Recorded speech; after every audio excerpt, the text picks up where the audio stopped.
बिस्मिल्लाहिर्रहमानिर्रहीम अस्सलामु अलैकुम अल्लाहुम्मा सल्लि अला व अला आले मोहम्मद सल्लल्लाहु तआला अलैहि वसल्लम। वेलकम टू सियासी शतरंज। मैं हूं तलायुद्दीन। ख़वातीनो हज़रात, आज की सबसे बड़ी खबर, हम यकीनन सियासत को तो डिस्कस करते ही हैं रोज़ाना, लेकिन आज एक ऐसी खबर आई जिसके बाद मेरे दिल में एक आवाज़ उठी।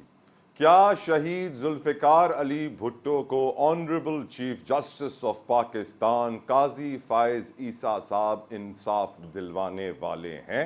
क्या वो इंसाफ दिलवा सकेंगे? क्या वो इतना बड़ा काम कर पाएंगे?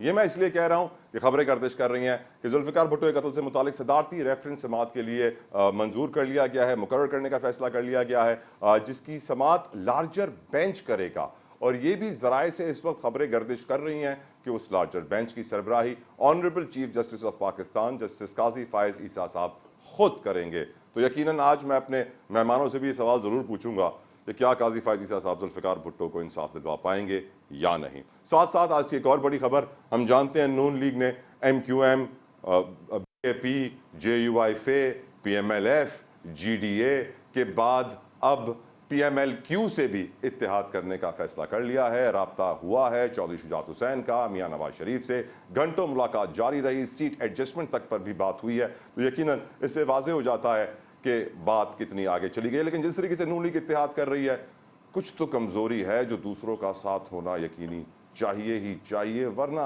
इलेक्शन डे पर मुश्किलात हो जाएंगी। साथ साथ नून लीग पर टिकटों की तकसीम के हवाले से इल्ज़ाम जारी हैं। आज उन इल्ज़ाम का जवाब देने के लिए राना सना मैदान में आ गए, और जिस तरह हमेशा पहले वो बुराई करते थे मौरूसी सियासत की, अब वो कहते हैं डॉक्टर का बेटा डॉक्टर, इंजीनियर का बेटा इंजीनियर, और सियासतदान का बेटा सियासतदान ना बने तो और क्या बने। सोचने की ज़रूरत है कि ये मौरूसी सियासत जो 75 सालों से पाकिस्तान में चल रही है, इससे पाकिस्तान की सियासत को फ़ायदा हुआ है या नुकसान? सियासतदान मेच्योर हुए या इमेच्योर? और डेमोक्रेसी आज कहाँ खड़ी है?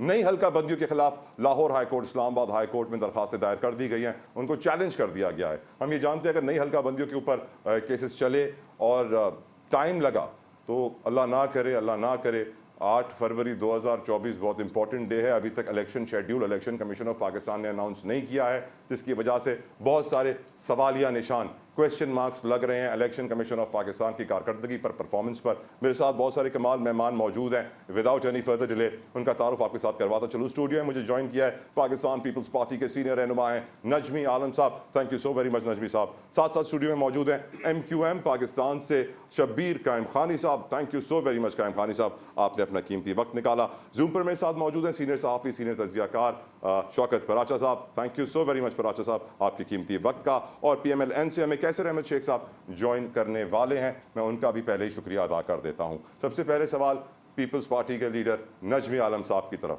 नजमी साहब, क्या काजी फ़ाइज़ ईसा साहब जुल्फ़िकार अली भुट्टो के कत्ल का, जुडिशल मर्डर जिसे आप कहते हैं, उसका हिसाब ले पाएंगे? मेरे ख्याल में मेरे लिए तो ये, मेरे लिए ही नहीं बल्कि पाकिस्तान के हर पॉलिटिकल वर्कर के लिए ये एक बहुत खुशाइन बात है कि ऐसा केस जो सज़ा सुनाने वालों ने एडमिट किया कि हमने गलत सज़ा सुनाई थी, ये रिकॉर्ड पर है। जी हाँ। और पाकिस्तान के इतने बड़े लीडर, बल्कि मैं कहता हूँ वर्ल्ड के लीडरों में शुमार होता था, उनको इंसाफ नहीं मिला था। और मैं समझता हूँ कि अगर काजी फ़ाइज़ ईसा साहब ये इंसाफ उनकी शहादत के बाद उनको दे दें तो ये एक जो अदलिया पे एक दाग है, कभी नज़रिया ज़रूरत का फ़ैसला देकर, कभी जुल्फ़िकार अली भुट्टो को गलत फांसी देकर, ये सारे दागों को धोने में कामयाब होंगे। और अगर अदलिया का वो रिफ्लेक्शन अच्छा आएगा माशरे में, और तो मैं समझता हूँ कि हमारी डेमोक्रेसी भी मजबूत होगी, लोगों का अदलिया पे एतमाद बढ़ेगा। और मैं थैंकफुल हूँ उनका एज ए पीपल्स पार्टी के वर्कर के और as a citizen of Pakistan कि उन्होंने इस मैटर को सुनने किया जिसको सालों से दबा के रखा हुआ था। करेक्ट। MQM पाकिस्तान भी क्या शब्बीर साहब इस बात को खुशाइन समझेगी या फिर टाइमिंग को मद्देनजर रखते हुए कुछ और? देखिए जी, ये ज़रा मुतज़ाद सी चीज़ें हैं। और आपने कहा कि जो उन्होंने एक आज काजी फ़ाइज़ ईसा साहब ने कहा है कि मैं इंसाफ फराहम करूँगा, और भुट्टो साहब को हुई फांसी। देखो, मर्डर और फांसी में फ़र्क है। अब उसमें क्या कहते हैं ये तो वही ज़्यादा बेहतर समझ सकते हैं। बहरहाल ये इस बात को 45 साल हो गए हैं, और अगर इंसाफ मिलता है, किसी को भी इंसाफ मिलता है तो हमें तो खुशी होगी। MQM पाकिस्तान का मौक़िफ़ ये है कि अगर उस पर, तो फिर हम ये भी एक उम्मीद की किरण हमें नज़र आने लगी कि शहीद लियाकत अली खान का भी जी हाँ। मर्डर हुआ था, उनको मर्डर कहें या क्या कहें हम, शहीद मतलब, बिल्कुल, तो बिल्कुल, फिर उनकी फैमिली को भी इंसाफ मिलना चाहिए। इंसाफ सबको मिलना चाहिए, उससे कतई नज़र कि फिर हमारी तो आप सियासी बोलेंगे इख्तिलाफात, फातिमा जिन्ना को भी इंसाफ मैं मिलना यही कह रहा हूँ चाहिए। कि देखो सियासी इख्तिलाफात तो हो सकते हैं, लेकिन जहाँ किसी को इंसाफ मिल रहा है तो वेल एंड गुड, बहुत अच्छी बात है, इंसाफ हमें से इससे कोई मुल्क- एतराज़ नहीं, बल्कि मैं हमें तो इनकी खुशी बात से है। एग्री करता हूँ। मैं तो मुझे उससे कहूँगा खुशी कि इस मुल्क के लोगों को बताया जाए कि कायद-ए-आज़म की एम्बुलेंस कैसे खराब हो गई थी। जी ये हाँ। भी ये हकीकत ऐसा है। टॉपिक है, ये मेरा ख्याल इसको हम छेड़ेंगे ना तो ये एक पेंडोरा मैं तो बॉक्स ये है, भी तो चाहूंगा मेरा कि- ख्याल इस टॉपिक को आप चेंज कर दें। चले तो मैं दूसरा टॉपिक को टॉपिक चेंज ले लें, करने मेरा से ख्याल। पहले पराचा ये साहब की मुनासिब तरफ नहीं है कि टॉपिक जरा पराचा साहब, आपने सुना सर, मेरे साथ जो मेहमान है वो तो कह रहे हैं कि ये एक पेंडोराज बॉक्स है, जो खुला तो बहुत दूर तक बात चली जाएगी। और क्या काजी फायज ईसा साहब इस पेंडोरा बॉक्स में हाथ डालेंगे, इसको खोलेंगे या नहीं? पराचा साहब कि ये केस फिक्स हो गया है, जैसे वो कॉज लिस्ट लगती है, लेकिन ये चूंकि सब्जेक्ट इतना बड़ा है, इंसाफ जहाँ तक शहीद जुल्फ़िकार अली भुट्टो को देना है तो उस वक्त के जजेस जिन्होंने ये जुडिशल मर्डर किया था वो खुद एतराफ़ जुर्म रादर कर चुके कि हाँ हमने इंसाफ का कत्ल किया था। तो इंसाफ तो जुल्फ़िकार अली भुट्टो की रूह को मिल चुका है। लोगों ने 40-50 साल हो गए पीपल्स पार्टी को कई बार वोट दिया, यानी जुल्फ़िकार अली भुट्टो की फांसी के बाद पीपल्स पार्टी 88 में हुकूमत में आई, 93 में आई, फिर 2008 में आई। तो लोग तो उसी जुडिशल मर्डर की वजह से, उसी ज़्यादती की वजह से, उसी जुल्म की वजह से लोग वोट करते आए हैं। लेकिन अभी सवाल ये पैदा होता है कि हम तारीख को दुरुस्त करने के लिए क्या क्या करेंगे। जो अभी आपके मेहमान भी बात कर रहे थे, वो चाहे कायद-ए-आज़म मोहम्मद अली जिन्ना की एम्बुलेंस का वाक़या हो, लियाकत अली खान का मर्डर हो, या फिर जस्टिस मुनीर ने जो नज़रिया ज़रूरत की बुनियाद रखी, या 200 वर्सेस पटेल का मौलवी तमीज़ुद्दीन वाला फ़ैसला आया, या फिर नुसरत भुट्टो केस का फ़ैसला आया। एक और भी तो बात हुई ना कि ज़फ़र अली शाह केस जो था, जिसमें जनरल परवेज़ मुशर्रफ को 3 साल इसी अदलिया ने दिए। तो वाकई ये बड़ा सब्जेक्ट है। और इससे बढ़कर अभी रेफरेंस खोलते हैं जो सदर जरदारी ने दिया था 10-12 साल पहले, जुल्फ़िकार अली भुट्टो की फांसी, उसके बाद फिर 10 साला जो ज़िया-उल हक की हुकूमत रही, फिर पाकिस्तान को झोंक दिया गया अफ़गान जंग में। ये जो बड़े बड़े नुकसानात हुए पाकिस्तान के, और पाकिस्तान ने कहाँ जाना था और पाकिस्तान आज कहाँ चला गया, इसका अहाता कैसे होगा? जो जुल्म हुआ पाकिस्तान के साथ हिस्ट्री का, जुल्फ़िकार अली भुट्टो की फांसी देने के बाद फिर जिस तरह जमहूरियत और सियासत को कुचला गया, इसका हिसाब कौन देगा? अफ़गान जंग की वजह से पाकिस्तान जिस तरह से ख़राब हुआ, सोशल फैब्रिक ख़राब हुआ, उसका हिसाब कौन देगा? तो भाई ये बहुत सारे सवालात हैं, लेकिन अगर कोई एक स्टेप सही हो रहा है तो हमें अप्रिशिएट करना चाहिए। जैसे आपके दीगर मेहमानों ने कहा कि कम अज़ कम इसका एक फ़ायदा तो होगा ना, कि मुस्तकबिल के लिए वो कहते हैं ना, बॉटल नेक्स आप क्रिएट कर देते हैं, आप डैम बना देते हैं आगे ऐसे वाक़यात के, कम अज़ कम वो प्रेसिडेंट बन जाएगा। उसका मेरी नज़र में सबसे बड़ा एडवांटेज ये है। करेक्ट पराचा साहब। कैसे रहमत शेख साहब, थैंक यू सर, आपने ज्वाइन कर लिया है। आपसे भी यही सवाल पूछूंगा कि आप समझते हैं काजी फायज ईसा साहब जुल्फ़िकार अली भुट्टो को इंसाफ दिलवा पाएंगे? वैसे इंसाफ तो मिल गया जिस तरह पराचा साहब ने कहा, लेकिन एक ओपिनियन ये भी है कि अब ये सदारती रेफरेंस जब खुलेगा तो फिर ये केस निकलेगा, बातें बहुत सारी आएंगी, पेंडोराज बॉक्स खुल जाएगा। आप कैसे देखते हैं कैसर साहब? बिस्मिल्लाहिर्रहमानिर्रहीम। देखिए, हमारी जो हिस्ट्री है, अभी शौकत पराचा ने भी बड़ी तफसील से बात की। मकसद ये है कि हमारी हिस्ट्री जो है वो तो चेकर्ड हिस्ट्री है ना, वो तो हमारे सामने है। कई चीज़ें हैं जिसका होना चाहिए इंसाफ भी, और उसका हमारे पास कोई जवाब नहीं है। मैं ये चाहूँगा कि बिल्कुल ज़रूर इंसाफ होना चाहिए, लेकिन ये ख्याल करना चाहिए कि आइंदा ऐसी चीज़ें किस तरह बचाई जा सकती है। मुझे तो ये नज़र आ रहा है कि कंटिन्यू रहेंगी, जो कुछ पीछे हो गया, इसको आइंदा भी रुक सकेगा कि नहीं रुक सकेगा। हमें तो पॉलिटिक्स अभी देखने हैं कि आइंदा जो कुछ हो गया उसका मदावा बिल्कुल इंसाफ करना चाहिए, लेकिन उसका मदावा ये तो नहीं तो आप हल निकाल देंगे जो नुकसान हो गया, जो लोगों को तकालीफ हो गई। अब हमारा मुल्क जिस तरह हो गया है कि 9.5 करोड़ बंदा 24 करोड़ में से बिलो पॉवर्टी है, उनकी जिंदगी कैसे गुजर रही है। तो आप ये हम देखें ना कि किस तरह हमने क्या किया। पूरी दुनिया में ऐसा मुल्क नहीं है जहाँ 38% लोग गुर्बत की लकीर से नीचे हैं। चाइना ने देखते ही देखते 60-70 करोड़ लोग गुर्बत से निकाल दिए और हम गुर्बत में ऐड कर रहे हैं लोगों को। इस वक्त पूरी दुनिया की आबादी जो है वो 8 अरब है, 800 करोड़ है, और उसमें पूरी दुनिया में 8%, सिर्फ 8% 64 करोड़ लोग गुर्बत की लकीर से नीचे। हमारे यहाँ 38%, 9.5 करोड़ लोग गुर्बत, वो कैसे जिंदगी गुजारते हैं वो हमें देखना है कि हम क्या करते रहे, किसको इंसाफ दिया हमने, क्या उनको इंसाफ, क्या हमने रोजगार दिया, क्या रोजगार देना हुकूमत का या हमारा फर्ज नहीं था, क्या हमने एजुकेशन उनको दी, हर बच्चे को एजुकेट करना लाजमी था ना। 2.5 करोड़ बच्चा इस वक्त स्कूल नहीं जा रहा, तो हम कभी लोगों के देखिए ना, वो चंद बिल्कुल इम्पोर्टेंट लोग और VIPs का डिस्कस होना चाहिए, उनको इंसाफ मिलना चाहिए। किसी आम आदमी को भी कभी इंसाफ मिला है, उनको क्या कौन सोचेगा, बिल्कुल कब ठीक सर। सोचेंगे उनके बारे में। बिल्कुल तो ठीक हमने सर। तो कुछ भी नहीं किया ना, हमारा मुल्क और सब हम हमारे करदार सब के सामने है, जो कुछ हम सब ने किया है, जो कुछ यहाँ पे फौजी हुकूमतें आती रही, जो सिविलियन हुकूमतें आती रही, क्या रिजल्ट क्या है? रिजल्ट ये है कि इंडिया 1990 में उसकी इकानमी 4 गुना थी पाकिस्तान से, आज वो 13 गुना हो गए हैं। उनका पर कैपिटा जो है हमसे डबल से भी ज्यादा हो गया, उनकी एक्सपोर्ट कई गुना हमसे ज्यादा हो गई।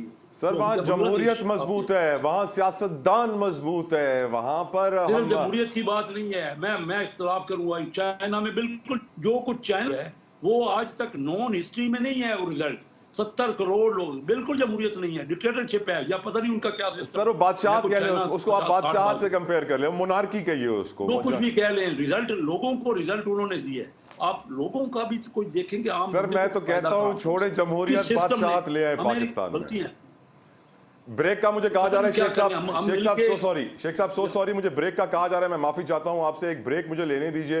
ब्रेक के बाद सियासत के ऊपर तफसीलन गुफ्तगू होगी, खासतौर पे मौरूसी सियासत के ऊपर। सियासतदान का बेटा भी सियासतदान बनेगा, तो फिर अगर मुल्क ऐसे ही चलता रहा तो आगे कैसे बढ़ेगा। और नून लीग के अंदर तो टिकटें जैसे तकसीम हो रही हैं, सुभान अल्लाह। ब्रेक के बाद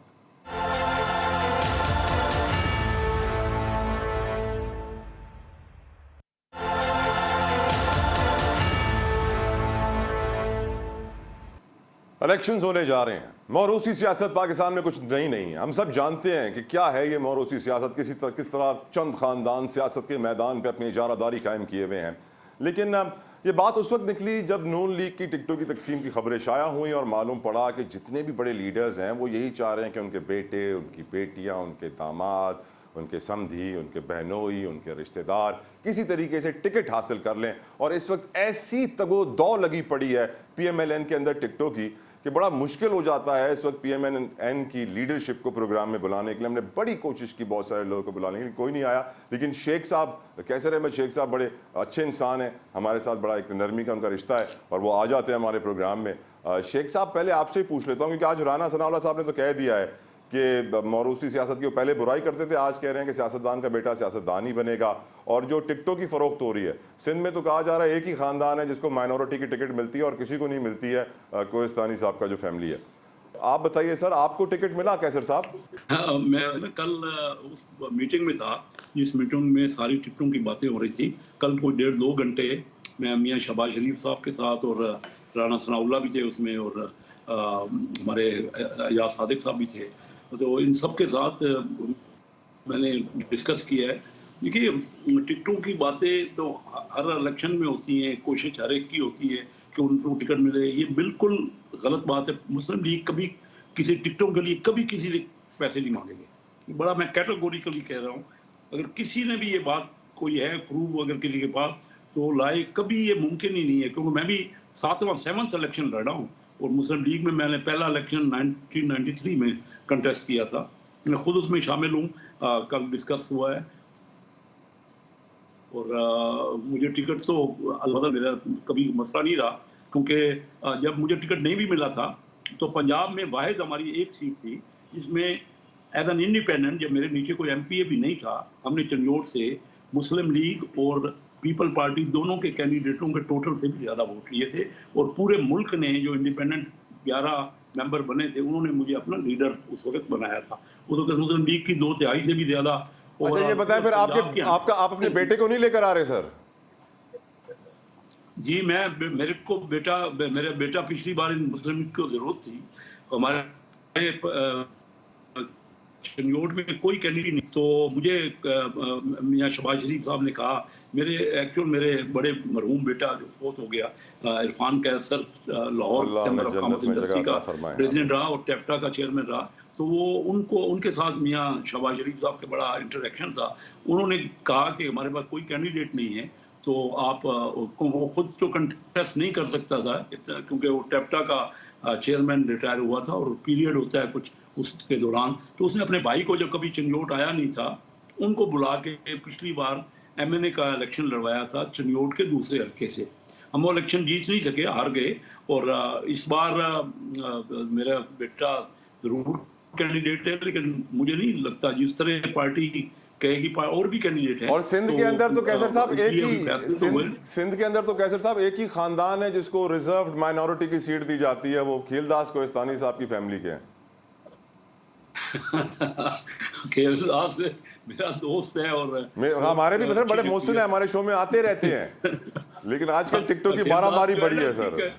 वो माइनॉरिटी का और एक सीट नहीं है, माइनॉरिटी के डॉक्टर साहब को भी वहाँ मिनिस्टर भी रहे हमारे माइनॉरिटी के, डॉक्टर दर्शन जो है वो मिनिस्टर भी रहे, कैबिनेट में थे मियां नवाज शरीफ साहब। चले अल्लाह करे सब दूसरों को भी मौका मिले। मैं तो यही कहूंगा शेख साहब सबको बराबरी का मौका मिले, न सिर्फ हिंदू कम्युनिटी को, क्रिश्चियन कम्युनिटी को भी मिलना चाहिए। जो वहाँ पे परमानेंट होगा वो लेगा मौका। लेकिन देखिए मैं आपको बताऊं, मुस्लिम लीग नवाज जो है बहुत एक पॉपुलर पार्टी है, राइट सर, थ्रू आउट। और हमारे यहाँ तो ये आपको बताऊं अभी तक बड़ा मुश्किल, पिछले इलेक्शनों में ना 7 डिस्ट्रिक्ट में सिर्फ चंडियोट की एक वाइस सीट निकली, लोगों ने टिकट ही नहीं लिए थे पिछले 2018 के इलेक्शन में। सर उस वक्त नवाज शरीफ जेल में थे, इमरान खान पावर में आ रहे थे, अब इमरान खान जेल में, नवाज शरीफ पावर में आ रहे हैं। I will come back to you Sheikh साहब, इजाजत दे दूसरे मेहमानों से भी गुफ्तगू करूं। नजमी आलम साहब, आपके वाले साहब या आपके खानदान में कोई सियासी बैकग्राउंड था, और ये जो मौरूसी सियासत चल रही है पाकिस्तान में? मेरे खानदान, मेरे वालिद सरकारी नौकरी करते थे, गवर्नमेंट सर्वेंट थे, उनका सियासत से दूर से ताल्लुक। हाँ, मेरे बड़े भाई रहे स्टूडेंट पॉलिटिक्स। लेकिन आपकी पार्टी में मौरूसी सियासत तो है ना? क्या मौरूसी सर? वही भुट्टोइज्म, रज़दारीज़म। नहीं देखिए, ये कोई नहीं है। अगर हमारे यहाँ एक आदमी तो नहीं चल है पार्टी में, ठीक है कि अगर बेनज़ीर ने भुट्टो के बाद अगर संभाला तो कितनी जद्दोजहद करके पार्टी को लेके चली वो, या बेगम साहिबा, उनकी वो पॉलिटिकल स्ट्रगल को आप देखें ना। एक तो होता है कि भाई बस बन गया कि उनका बेटा, उनकी बीबी की पॉलिटिकल स्ट्रगल तो आप देखें, कौन मुकाबला कर सकता है उनकी पॉलिटिकल स्ट्रगल का? कोई भी नहीं। बिलावल कहते हैं कि मैं नौजवान वजीर आजम बनूंगा, नौजवानों का वजीर आजम। मुल्क में आबादी 60% नौजवानों की है, तो एक नौजवान कार्ड यूज कर रहे हैं, जिसको अगर सवाल करेंगे तो फिर मौरूसी सियासत तो खत्म हो जाएगी, फिर नौजवानों को टिकट भी देने होंगे। मौरूसी सियासत की आपने बात की, कल मैं रात को टीवी पे एक प्रोग्राम देख रहा था, मैंने बड़े देर पूरा प्रोग्राम देखा, वो था स्टूडेंट्स यूनियंस पे। ठीक है, मैंने पूरा प्रोग्राम आराम से बैठ के देखा, इतना लंबा प्रोग्राम देखता नहीं कि हमारी स्टूडेंट यूनियंस को जो ख़त्म कर दिया गया, उससे हमारे पास पॉलिटिकल वर्कर आना कम हो गए तालीमी इदारों से। बिल्कुल, वरना बड़े अच्छे पॉलिटिकल वर्कर उभर के आते थे। तो ये मैं समझता हूँ ये इसीलिए किया गया कि मौरूसी सियासत नहीं रहे, तो नए यंग पढ़ा लिखा नौजवान शहरों से जहाँ से भी वो नहीं आ सका। मैं तो हूँ कि वो होना चाहिए कि ताकि एमक्यूएम क्या कहती है शबीर साहब मौरूसी सियासत के ऊपर? देखिए जी, एमक्यूएम मेरे ख्याल इस वक्त इस मुल्क में शायद एमक्यूएम ही वाहिद पार्टी है जिसमें मौरूसी सियासत नहीं है। आप एमक्यूएम की हिस्ट्री उठा के देख लें, 1988 से फर्स्ट टाइम जब से इलेक्शन एमक्यूएम ने हिस्सा लिया, मुख्तलिफ इलेक्शन हुए 88 मुख्तलिफ औकात में चेंज होते रहे हैं। सब चंद नाम ऐसे जो रिपीट होते हैं कारकर्दगी की बुनियाद पर, अदरवाइज़ तो एमक्यूएम में नए चेहरे आते, सबको मौका दिया जाता है, खासकर वर्कर को जो स्ट्रगल करता है। जिस तरह मेरे भाई नजमी आलम साहब फरमा रहे थे कि आपने जो जिक्र किया पीपल्स पार्टी के हवाले से मौरूसी साहब, इन्होंने कहा कि वो उनकी स्ट्रगल है पॉलिटिकल, बिल्कुल नो डाउट स्ट्रगल है, बट वर्कर की भी स्ट्रगल होती है ना, उसको भी तो हम सामने रखें कि जो कारकुन काम कर रहा है पार्टी के लिए, जाने दे रहा है, आपके लिए झंडे लगा रहा है, चॉकिंग कर रहा है, जल्द से जुलूस करवा रहा, आपको कांधों में बैठाकर ऐवानों में भेज रहा है, तो उसका भी राइट है, उसका भी हक है। तो वो शायद पार्टी एमक्यू में जिसने अपने वर्कर को हमेशा वो अहमियत और वो हैसियत दी। बिल्कुल, लोअर लेवल से वर्कर्स यस, को मैं आपके ऊपर सामने लाके मैं आपके मौका सामने दिया। मिसाल हूँ। मैं 1988 में, जब मेरी उम्र भी मेरे ख्याल 24-25 साल थी। आपके खानदान में कोई सियासतदान था? नहीं, मैं ही हूँ। आप ही हैं। मैं ही हूँ जी। तो मैं बता रहा हूँ कि 1988 में व्हेन आई वाज स्टूडेंट, मैं पढ़ता था टोंडो जाम जरी यूनिवर्सिटी में, तो मुझे फर्स्ट टाइम सुबह इसमिन का टिकट और कौमी इसमिन का बैग में, तो मुझे दो पार्टी ने 1988 में मुझे टिकट दिया और मैंने इलेक्शन लड़ा पीपल्स पार्टी के सामने उस इंटीरियर के इलाके में, जब लफ्ज़ महाजिर कौमी मूवमेंट पे उस वक्त मुत्तहिदा नहीं बनी थी।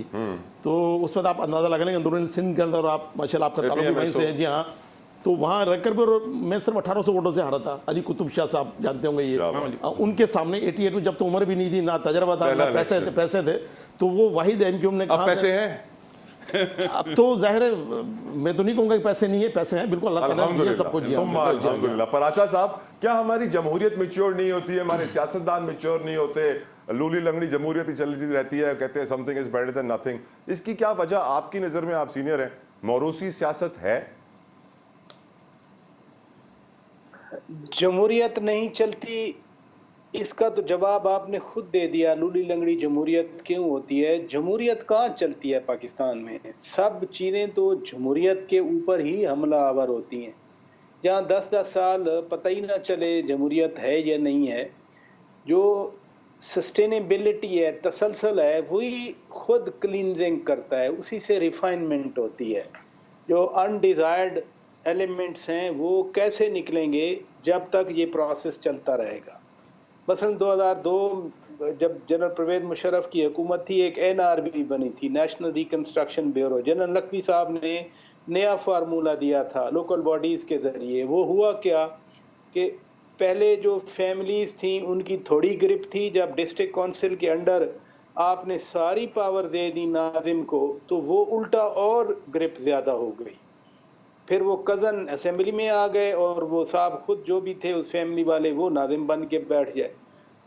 MNAs ने आई रिपीट, MNAs जो members of the national assembly थे, उन्होंने रिज़ाइन करके नाजिम के इलेक्शन लड़े और डिस्ट्रिक्ट के नाजिम बने जाके। मीन के concentration of power in one hand. तो जब तक आप जमहूरियत का क्या एक तसलसल रहा पाकिस्तान में, यानी अभी भी बहुत सारे हमारे सीनियर दोस्त बैठ के साल गिनते हैं कि इतने साल फलाने लगा, इतने साल फलाने लगा, उसमें वो सारी बात सामने आ जाती है। जमहूरियत तो नर्चर करना पड़ता है। अभी बाइडन पिछले दिनों, सबसे पुरानी जमहूरियत तो अमेरिका में है, खुद प्रेसिडेंट बाइडन कह रहे थे कि जमहूरियत का तकाजा है कि जमहूरियत की हिफाजत करना पड़ती है, लेकिन यहाँ सबसे ज़्यादा नुकसान जमहूरियत का होता है। दूसरी बात बड़ी इंपॉर्टेंट है, ब्रिटिश राज के दौर में डिस्ट्रिक्ट लेवल पर चंद फैमिलीज बनाई गई थी। उन फैमिलीज की इतनी ग्रिप रही पावर के ऊपर। पॉलिटिक्स यहाँ पाकिस्तान में पावर का नाम है।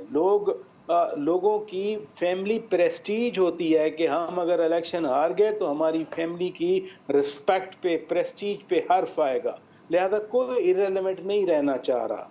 बहुत सारे ऐसे भी पॉलिटिशियन हैं, मैं नवाबजादा नसरुल्लाह खान मरहूम की बात करता हूँ, अपनी ज़मीनें बेच के उन्होंने अपनी पॉलिटिक्स चलाई, क्योंकि वो जो प्रेस्टीज है फैमिली वाली, वो उनके नज़दीक ज़्यादा अहम थी। इसलिए बहुत सारे फैक्टर्स हैं जिसको हम मौरूसी सियासत की बात कर देते हैं। 10 साल जमहूरियत नहीं होती, डिप्टी कमिश्नर हो, वो DPO हो या SSP हो, वो मानते तो फिर उन्हीं लोगों की हैं। जो अभी बात हो रही थी कॉमन मैन की, कॉमन मैन को कोई घुसने देता है थाने के करीब, या पटवारी उसको आने देता है अंदर, या अस्पताल में उनको कोई अटेंड करता है? तो आपका सिस्टम जब प्रमोट करेगा, नर्चर करेगा, एम्पावर करेगा few chosen people because of their strength, तो उसका रिजल्ट फिर यही होगा। यकीनन उसका रिजल्ट यही होगा जो आज हम देख रहे हैं। मैं एक ब्रेक की तरफ बढ़ता हूं पराचा साहब, सॉरी आई थिंक कुछ टेक्निकल डिस्टर्बेंस भी है, उसको हम दूर करेंगे। एक ब्रेक लेते हैं, गुफ्तगू जारी रहेगी।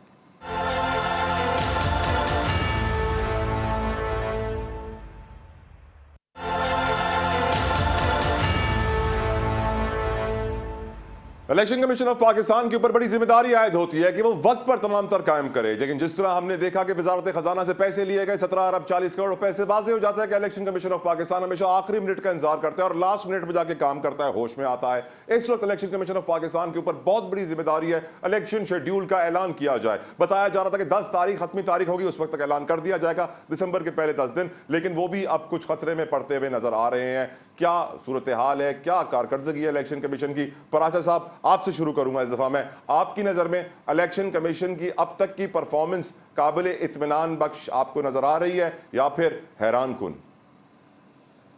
देखें, इलेक्शन की जिम्मेदारी वाहिद इदारा है जो इलेक्शन कमीशन ऑफ पाकिस्तान है। ये मैं नहीं कह रहा, ये आइन का आर्टिकल 218 क्लॉज 3 कह रहा है, to conduct and organise the election in free fair and transparent manner. तो इलेक्शन तो 14 मई को हो जाने चाहिए थे। आइन तो यही कहता है कि 90 दिन के अंदर इलेक्शन हो। फिर आइन 7 नवंबर को हो जाने चाहिए थे। आइन कहता है इलेक्शन जो है 7 नवंबर तक, जब कौमी असम्बली टूटी थी, लेकिन हम आ गए 8 फरवरी में। वो भी अभी आप ऑनरेबल चीफ जस्टिस काजी फायद ईसा साहब की बात कर रहे थे, अगर उस दिन कोर्ट सदर और इलेक्शन कमीशन वालों को इकट्ठा नहीं बिठाती तो शायद हमारे पास ये 8 फरवरी की डेट भी ना होती।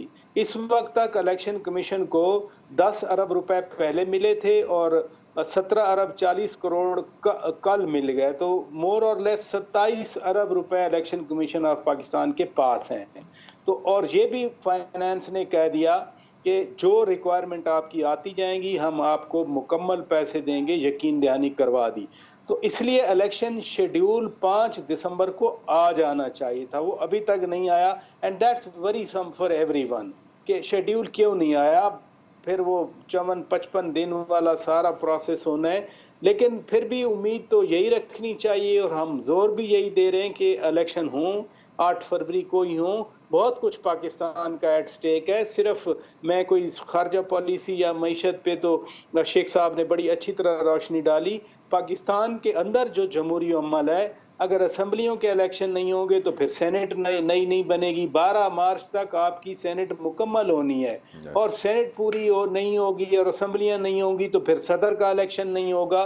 लिहाजा 3 जो इंस्टीट्यूशंस हैं पाकिस्तान की, पार्लिमान के, जमहूरियत के, वो सारे एट स्टेक आए हुए हैं। इसलिए आई होप के इलेक्शन होंगे, ज़रूर होंगे, और इलेक्शन कमीशन ऑफ पाकिस्तान अपनी आईनी जिम्मेदारी हर सूरत में पूरी करेगा। राइट। कैसर शेख साहब, आपकी नज़र में इलेक्शन कमीशन ऑफ पाकिस्तान की परफॉर्मेंस कैसी है सर? जी देखिए, इलेक्शन कमीशन ने यही कहा था कि पहले तो हल्का बंदियों के बारे में थी, इलेक्शन लेट हुए वो तो सबको पता है, नहीं होने चाहिए थे। आइन के मुताबिक 90 दिन थे, हम अब 180 दिन तक चले गए कौमी असम्बली के डिसॉल्व होने के बाद। तो इलेक्शन अब वो कह रहे हैं कि हम स्केड्यूल 14 तारीख को दे रहे हैं। मैं समझता हूँ कि 8 फरवरी को, क्योंकि कैटेगोरिकली चीफ जस्टिस साहब ने कहा है और सदर साहब ने भी डेट अनाउंस की है, तो 8 फरवरी को इलेक्शन होंगे और अब 2 महीने रह गए हैं इलेक्शन में। अभी अपने अपने टिकट अलॉट कर रहे हैं और मुख्तलिफ डिस्कशन हो रही हैं। बिल्कुल इलेक्शन, मैं खुद कल का जो जिक्र कर रहा था कि हमने पूरी सारी मीटिंग थी हाई लेवल, तो उसमें मियाँ नवाज शरीफ साहब कराची आ रहे हैं, तो मुझे ये जिम्मेदारी दी गई कि कराची का उनके दौरे को ऐसा तरीके से हम सर अंजाम दें और उनकी काफ़ी मीटिंग वहाँ, क्योंकि मैं कराची रहता हूँ, आपको पता है मैं आजकल बिजी हूँ अपने कॉन्स्टिट्यूंसी में, चूँकि चिन्योट में ही हूँ इलेक्शन के सिलसिले में, लेकिन ये तैयारी जो मुकम्मल हो रही है, मियाँ नवाज शरीफ साहब का कराची का दौरा सबको कर रहे हैं कि जल्द होगा, तो सारी तैयारी हम पूरे लगे हुए हैं, एक दूसरे के साथ इंटरेक्शन कर रहे हैं, ठीक सर, पार्टी मीटिंग कर रहे हैं। ठीक सर। और जैसे आप अच्छा, कराची से मुतालिक शेख साहब, कराची से मुतालिक मैंने आपसे बहुत इंपॉर्टेंट क्वेश्चन पूछना है, लेकिन अगले राउंड में। Let me complete this round please. कायम खानी साहब, इलेक्शन कमीशन ऑफ पाकिस्तान की कारकर्दगी से आप मुतमईन हैं? कौन सी बात करना, सूबाई की बात करना है, मरकज़ की बात करना? दोनों की बात करें। देखो, सूबाई इलेक्शन कमीशन से तो हम मुतमईन इसलिए नहीं है कि आपने खुद ने पहले बात की थी कि यहाँ इस वक्त जो डिलिमिटेशन की गई और उस पर MQM ने एतराज़ात दाखिल किए, चैलेंज हो गया दीगर पार्टियों ने भी किए यकीनन, लेकिन वो हमारे एतराज़ात को नहीं सुना गया, मुस्तरद किया गया। और एक जस्टिफिकेशन होती है, अगर आप कॉन्स्टिट्यूंसी को आप चेंज कर रहे हैं, डिलिमिटेशन कर रहे हैं, तो यकीनन उसकी कोई ना कोई जस्टिफिकेशन तो आप बताएंगे ना। Stakeholders अब मैं को बताऊँ on ये board कब मैं इधर से रख के अगर वहाँ रख रहा हूँ तो उसकी वजह होगी। तो ये बगैर इस तरह से इन्होंने वो डिलिमिटेशन की है जो समझ से बालातर है, और हमारे वकील ने उनसे आर्गो किया, उसके बावजूद भी हमारी तमाम अपीलें मुस्तरद की हैं। तो इसलिए फिर हम तो मुतमईन नहीं है, कम से कम सूबाई इलेक्शन कमीशन की कारकर्दगी से मुतमईन नहीं है। हमारा डेलीगेशन आपको पता है कि परसों खाली मकबूल साहब की सरबराही में डॉक्टर फारूक सत्तार साहब से हम ये गए इस्लामाबाद, मिले हैं जो चीफ इलेक्शन कमीशन राजा सुल्तान सिकंदर साहब से, उनसे मिले और जो भी हमारे खदशात थे, जो हमारी गुजारिशात थी, उनके सामने पेश की हैं।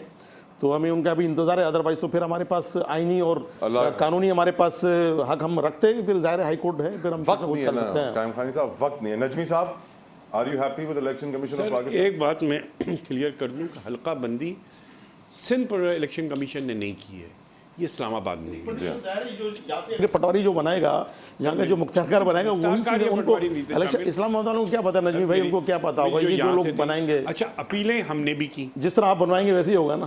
सर, काश हमारे हाथ में ये होता। ऐसे ही आप ही हाथ में था। हमने जो अपीलें की, मेरे अपने हलके में जो मेरी अपील थी रिजेक्ट की मैं आपकी पार्टी की बात कर रहा हूँ, आपकी मैं बात नहीं, कर रहा हूँ। मैंने पार्टी की तरफ से की थी जी, ना। जी, जी। मैं इलेक्शन सेल का भी इंचार्ज हूँ, तो मुझे पता है मेरी 13 अपीलें रिजेक्ट हुई, हमारी 13 अपीलें रिजेक्ट हुई। मंदू खेल साहब की एक वो थी, वो रिजेक्ट हुई। ये क्लिफ्टन वाली में 110 और 9 में थी, वो रिजेक्ट हुई। हमारी भी 13 अपीलें आप रिजेक्ट। भी हल्का बंदियों से मुतासर हैं, देखिए हर एक, लेकिन मुतमईन हर हैं? आदमी की मर्जी के नहीं हो सकती। ठीक है, आप ECP की नहीं, परफॉर्मेंस से मुतासर मुतमईन हैं? मेरे ख्याल में उन्होंने एक प्रोसेस किया और काफ़ी बेहतर किया। आपको यकीन है उन्होंने सही काम किया। आगे बढ़ते हैं। अच्छा, कराची की कुछ पॉलिटिक्स के ऊपर मैं गुफ्तगू करना चाहता हूं, और उससे पहले कुछ सुनवाना चाहूंगा अपने व्यूअर्स को। पीपल्स पार्टी के एक लीडर हैं आजिज जामरा साहब, उन्होंने कुछ गुफ्तगू की है, बहुत एक इंपॉर्टेंट पॉइंट उठाया है, जरा सुनिएगा और फिर जवाब लेंगे। बशीर मेमन, मैं उनको ये कहना चाहता हूँ कि इस तरह की धमकियां आपको जुम्मा 8 दिन भी नहीं हुआ है अभी सियासत में आते हुए। आपने बहैसियत ब्यूरोक्रेट हमारी लीडरशिप के खिलाफ इंतकामी कार्रवाइयां जरूर की होंगी, मगर ये सियासत है। आप क्या समझते हो कि सिंध की ब्यूरोक्रेसी को धमकियां देके आप अपनी मर्जी के काम करवाना चाहते हो, नताज लेना चाहते हो? मैं इलेक्शन कमीशन से मुतालबा करता हूँ, चीफ जस्टिस ऑफ पाकिस्तान से ये मुतालबा करना चाहता हूँ कि इस बात का नोटिस लिया जाए कि किस कैपेसिटी में एक साबिक ब्यूरोक्रेट मौजूदा अफसरान को धमकियां दे रहा है। हम तो कहते हैं कि आप भी टीम हो, आपके कहने पे ट्रांसफर पोस्टिंग्स हो रही हैं। पंजाब में गवर्नर हाउस में मीटिंगें की जा रही हैं मुस्लिम लीग नवाज की तरफ से, और ये किसी से ढकी छुपी बात नहीं कि आप अपनी नालायकी, नाकामी, अपने अंदरूनी इख्तलाफात को छुपाने के लिए पीपल्स पार्टी के ऊपर इल्जामात लगा रहे हैं। इससे पहले कि मैं नून लीग से जवाब लूं, बशीर मेमन साहब के ऊपर जो इल्ज़ामात लगे हैं कि वो अपना ब्यूरोक्रेटिक असर व रसूख इस्तेमाल करके अफसरान पर दबाव डाल रहे हैं। पराचा साहब, कराची की जो सियासत है उसके बड़े स्टेक होल्डर्स इस वक्त हमारे साथ प्रोग्राम में भी हैं, पीपल्स पार्टी भी है, MQM पाकिस्तान भी है, नून लीग अब इत्तेहादी बन गई है, MQM की तो दोनों एक ही हैं तकरीबन। कराची की जो पॉलिटिक्स है सर, इसके डायनामिक्स आप जानते हैं कम्प्लीटली पूरे पाकिस्तान से अलग है। मेट्रोपोलिस, तिजारती दारुल खुलाफा, नौजवानों की बड़ी तादाद, पिछले इलेक्शन में PTI ने यहाँ से बहुत सारी MNA की सीट जीती थी। तो क्या इस दफा आपको क्या होते हुए नजर आ रहा है? मेरी तो ख्वाहिश थी कि पीपल्स पार्टी और MQM इत्तेहाद कर ले ताकि फड्डा ही खत्म हो जाए, लेकिन फड्डा बढ़ रहा है सर। नहीं, फड्डा तो बढ़ना है और भी चलता रहेगा, क्योंकि एक फैक्टर जो हमें नज़र आया बल्दियाती इंतखाबात कराची में, उसमें जो बाइकॉट वाला फैक्टर था, लंदन तो से अगर फिर बाइकॉट का ऐलान हो गया तो 10 से 12% या 15% टर्नओवर कराची जैसे शहर में, क्या वो ट्रू रिप्रेजेंटेशन होगी कराची बिल्कुल की? भी नहीं, बिल्कुल भी नहीं। और प्लस 2018 में जो नुमाइंदगी हुई, क्या वो वाकई जेन्युइन थी? यस। तो ये बहुत सारे सवालात हैं कराची के हवाले से। इसमें कोई शक नहीं है कि अभी मेयर कराची बन गए पीपल्स पार्टी के, और बिलावल भुट्टो दरदारी साहब कह रहे हैं कि मेयर भी जियाला, फिर चीफ मिनिस्टर भी जियाला, फिर वजीर आज़म भी जियाला होगा। लेकिन ये जब इलेक्टरल मैदान, इंतखाबी मैदान सजेगा, उसमें MQM पाकिस्तान कितना पुल आउट कर सकती है? पिछले इलेक्शन में तो बाइकआउट कर दिया इन्होंने, और जमात इस्लामी को फॉर एग्जांपल एक तरह का फ्री हैंड मिल गया और वो दूसरी नंबर पे वो जमात आ गई।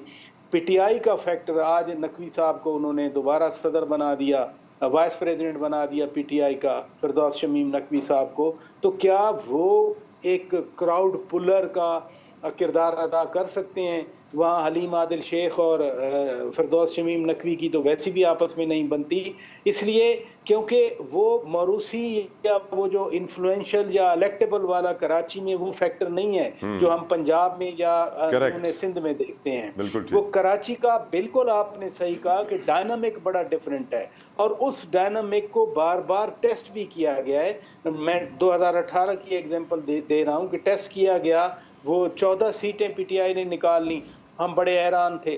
फिर अभी बल्दियाती इंतखाबात में पीपल्स पार्टी का मेयर, चूंकि एमकेएम ने बाइकआउट कर दिया, आप तो लंदन की बात कर रहे हैं, एमकेएम पाकिस्तान भी तो बाइकआउट पे थी, इन्होंने अपने कैंडिडेट फील्ड नहीं किए। व्हाट इफ के अगले इलेक्शन में जो इत्तेहाद बना है, इत्तेहाद के प्लेटफॉर्म पे कोई ऐसी बात होगी जो इत्तेहाद वाली बात है, सीधी सी बात है, कराची में कोई बहुत ज़्यादा मुस्लिम लीग नून का वोट नहीं है और अंदरूने सिंध जो है वो बहुत ज़्यादा वोट एमकेएम का नहीं है। एक गैलरीज के लिए तो ये बड़ा अच्छा है कि अलायंस हो गया। एमकेएम और पीपल्स पार्टी वो सूबे की दो एस्टैब्लिश्ड पॉलिटिकल पावर्स हैं, अगर वो आपस में एडजस्टमेंट करें तो फिर तो हम कहेंगे कि हाँ एक बड़ा सॉलिड ग्राउंड अचीव कर लिया दोनों जमातों में। चूंकि अब एमकेएम ऑप्टेड फॉर पीएमएलएन तो इसलिए वो वाला तो चैप्टर क्लोज हो गया। बाकी बशीर मेमन साहब कुछ कहें कुछ ना कहें, मेरा ख्याल है कि वो सिंध की पॉलिटिक्स पर कोई इतना ज्यादा असर नहीं पड़ सकता। ठीक सर, प्रोग्राम में गर्मा गर्म गुफ्तगू जारी रहेगी। यहाँ वक्त हुआ है एक ब्रेक का।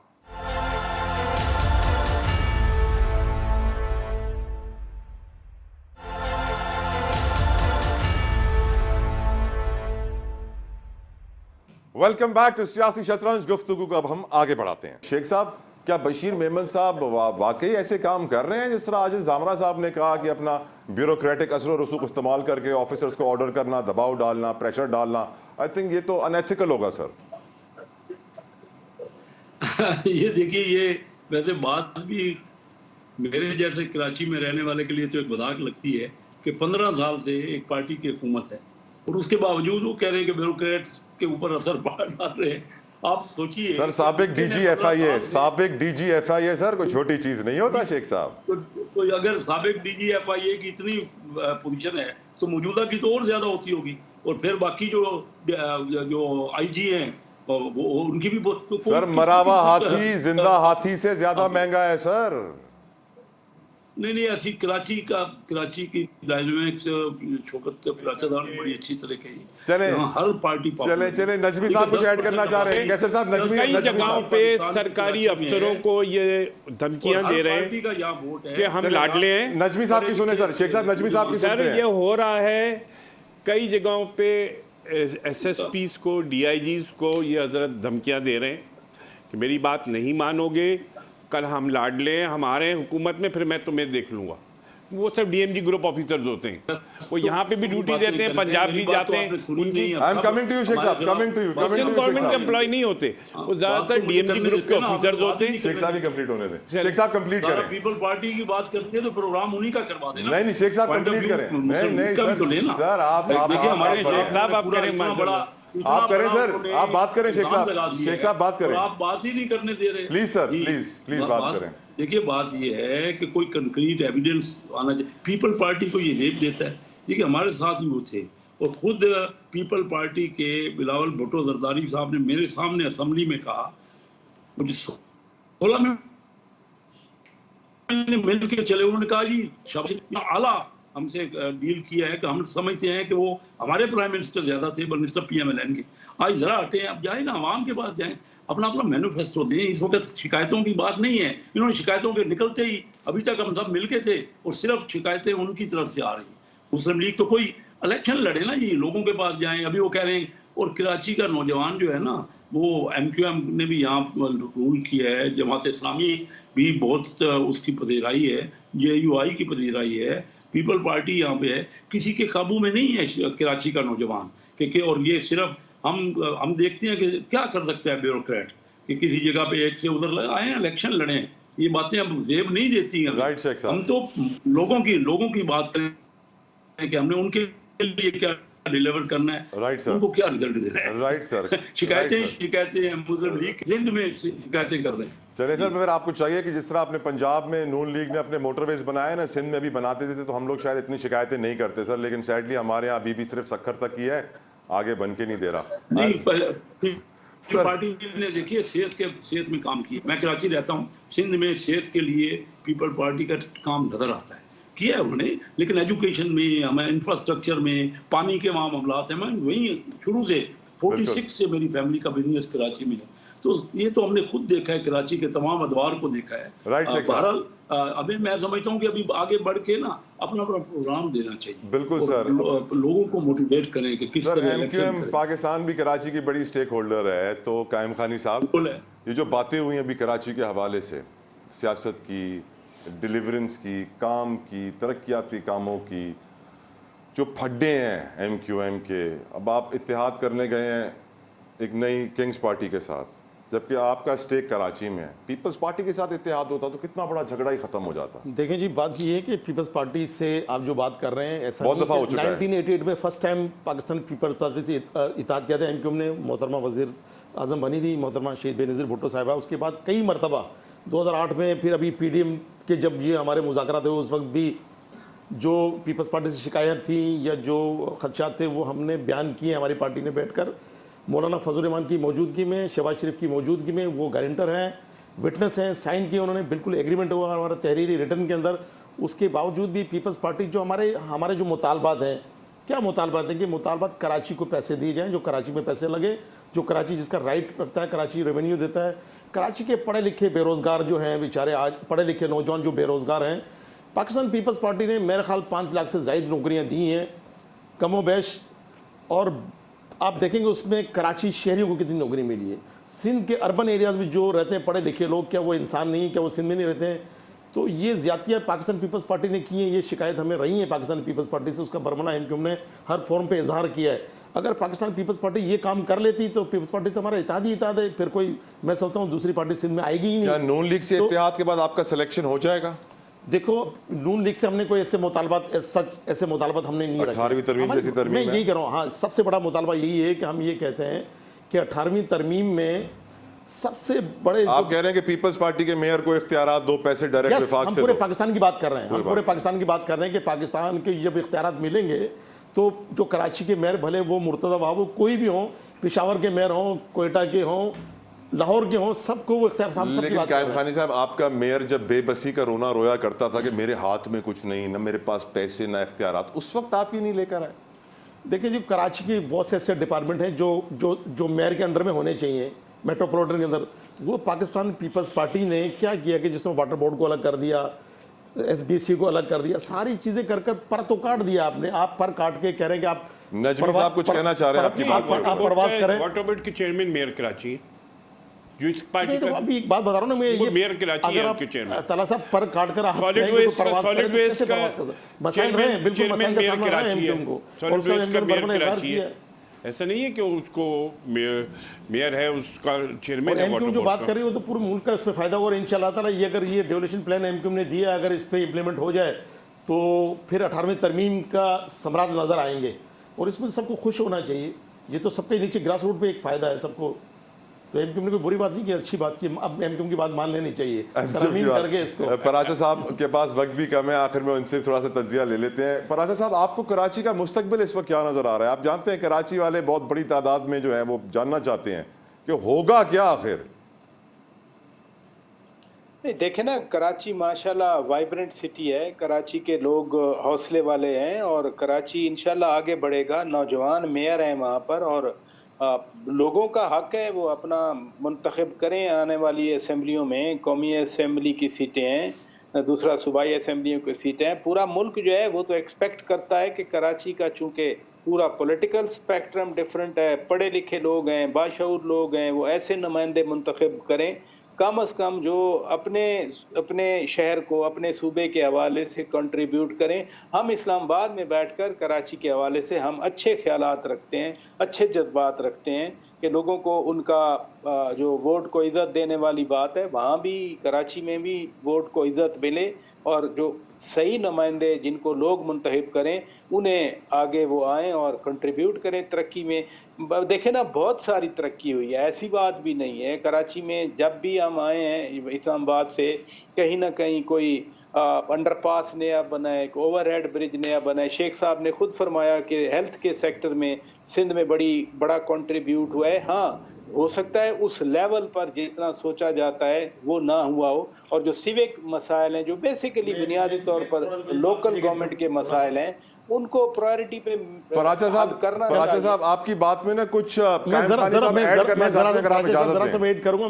मैं आपके इनके तवज्जो में आपको एक वीडियो भेजूंगा, वो 2 रोज पहले की लाड़काना जो पीपल्स पार्टी का गढ़ होता था, उस लाड़काने के हॉस्पिटल की आप हालत देख लें। खुद वजीर साहब जो इस वक्त निगरान वजीर हैं वो वहाँ पर गए और उनका जो शायद वायरल हुआ, आपने शायद सुना होगा, आपको अंदाजा हो जाएगा हेल्थ में क्या किया पाकिस्तान। फिर भी लाड़काना के लोग हमें वोट देते हैं। अब कराची के लोग नहीं, वोट देते बहुत तो खिदमत की है भाई, लाड़काना की सीट आप हारे हैं के ना। लोगों ने इनको वोट देना आप बंद वहाँ कर से दिया है। मौजूद अब्बासी जीते हैं, वहाँ से दुआ भुट्टो जीती, वहीं से जीते हैं ना वो लोग। जीते हैं और अभी भी जीतेंगे। तो आप लोगों ने कराची की बड़ी खिदमत की है, लेकिन कराची के लोगों ने अब आपको वोट देना बंद कर दिया है। वो तो इसका 8 फरवरी को फैसला हो जाएगा। बिल्कुल हो जाएगा। वोट देना बंद कर दिया है? दूध का दूध पानी का पानी हो जाएगा। वोट देना बंद कर दिया है, वोट देने वालों को बंद कर दिया है। देखें जो नजमी साहब फरमा रहे हैं, अब वोट कि देना कराची बंद कर वालों ने दिया वोट- कराची के लोगों ने। वो तो 8 फरवरी को पता है। मैं अब बिल्कुल इससे सर, क्या ना कहूँ, घोड़ा थोड़े दूध दिनों की बात है, 2 महीने इंतजार करें हम, बिल्कुल हम तैयार 2 हैं। महीने इंतजार करें हम।